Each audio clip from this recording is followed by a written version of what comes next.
Hello les matheux! Dans cette vidéo, je te propose de retravailler la multiplication de radicaux. Alors, prêt à devenir un expert? C'est parti!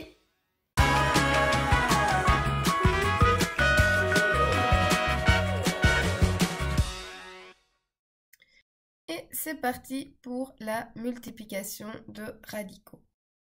Alors, dans cette vidéo, je te propose d'aborder les règles de base pour multiplier des radicaux. Je distingue 5 stratégies pour effectuer une multiplication, chaque stratégie ayant sa spécificité, ses facilités en fonction du type de calcul à effectuer. La première stratégie, je vais l'appeler la stratégie classique. Par exemple, 7 racines de 5 fois 3 racines de 2.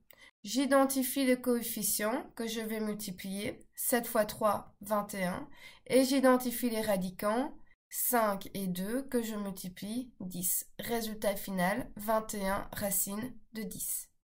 Ça, c'est la règle finalement classique générale qui fonctionne tout le temps. Je multiplie les coefficients entre eux, je multiplie les radicants entre eux. Passons à la stratégie numéro 2. Cette stratégie, je vais l'appeler la stratégie de simplification.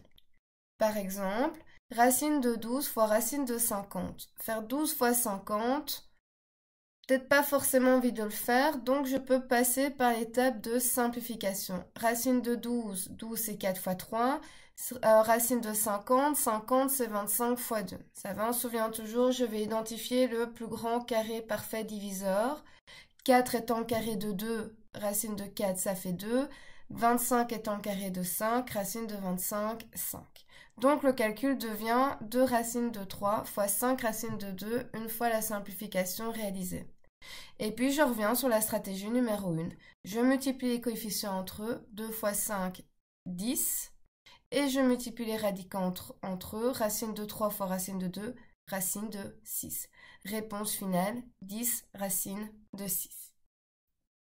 Donc finalement, je simplifie et puis j'utilise la règle classique en multipliant les coefficients entre eux et les radicants entre eux. Stratégie numéro 3, je vais l'appeler la stratégie des opérations qui s'annulent. Alors, racine de 7 fois racine de 7. On se retrouve dans une multiplication, les facteurs se répètent. Racine de 7 se répète 2 fois. Je peux donc faire appel à l'opération carré. Racine de 7 fois racine de 7, c'est racine de 7 au carré. Alors oui, si je calcule 7 au carré, je tombe sur 49. Mais j'ai pas besoin d'aller à cette phase de racine de 49. Parce que racine et carré, souvenez-vous, une des vidéos précédentes, je vous expliquais que la racine carrée et le carré sont deux opérations qui s'annulent. Donc les voir ensemble, finalement, elles disparaissent et il reste 7. Et je n'ai pas besoin de calculer 7 fois 7, 49, pour me demander après, mais 49 c'est le carré de quoi? C'est le carré de 7. Je le savais au départ, puisque j'ai fait 7 fois 7. Donc je peux directement le calculer. Ça veut dire que je peux directement faire racine de 7 fois racine de 7, ça fait 7. Tout simplement parce qu'on utilise le fait que racine et carré sont des opérations qui s'annulent. Stratégie numéro 4, je vais l'appeler la stratégie dite rapide. Pourquoi? Alors, racine de 21 fois racine de 14. Ici, je ne peux pas simplifier racine de 21 et je ne peux pas simplifier racine de 14. Et honnêtement, j'ai pas envie de faire 21 fois 14.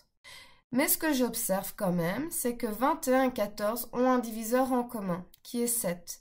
Donc je vais prendre racine de 21, je vais le changer, et je vais le changer en racine de 7 fois racine de 3.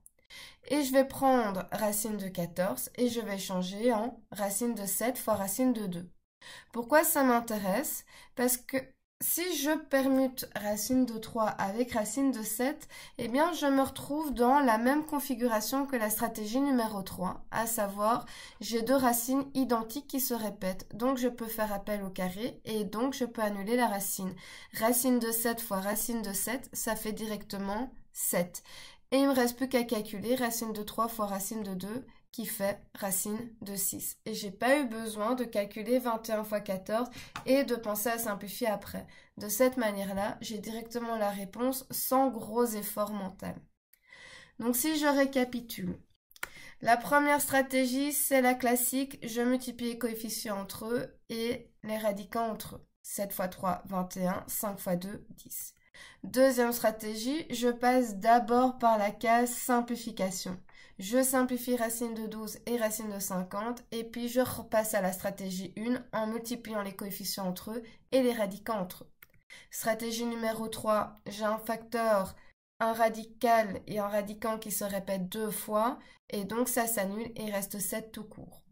Stratégie numéro 4, je ne peux pas simplifier et le calcul 21 x 14 est difficile, alors je passe par la case les diviseurs en commun et comme ça je peux utiliser la stratégie 3 pour faire sauter une racine. Alors, on est d'accord qu'au début de la vidéo, je ne vous ai pas parlé de 4 stratégies, mais de 5 stratégies. La cinquième, c'est tout simplement arriver dans un état où, quand je multiplie les coefficients entre eux et les radicaux entre eux, par exemple ici en faisant 5 racines de 3 fois 2 racines de 6, je multiplie 5 avec le 2, j'obtiens 10. Je multiplie le 3 avec le 6, j'obtiens 18. Racine de 18 est simplifiable. Donc la simplification n'a pas lieu avant, mais elle a lieu après. Racine de 18, c'est 9 fois 2. Le 9 sort de la racine. 9 étant le carré de 3, ça devient 3 racines de 2. Et le 3, je peux le multiplier avec le 10 qui était déjà en coefficient. Et ça fait 30 racines de 2. Donc pensez que la simplification, elle peut arriver autant au début du calcul qu'à la fin du calcul. Alors vous aviez cette panoplie de stratégies devant vous. Vous allez me dire, oui, mais quand est-ce que je sais quand utiliser chacune des stratégies? Tout dépend le cas de figure que vous avez devant vous. Et comment ça se travaille? Ben, c'est du drill en fait. Au plus vous serez confronté à ce genre de multiplication, au plus ce sera facile d'identifier la stratégie qu'il vaut mieux mettre en œuvre pour multiplier en faisant le moindre effort, entre guillemets.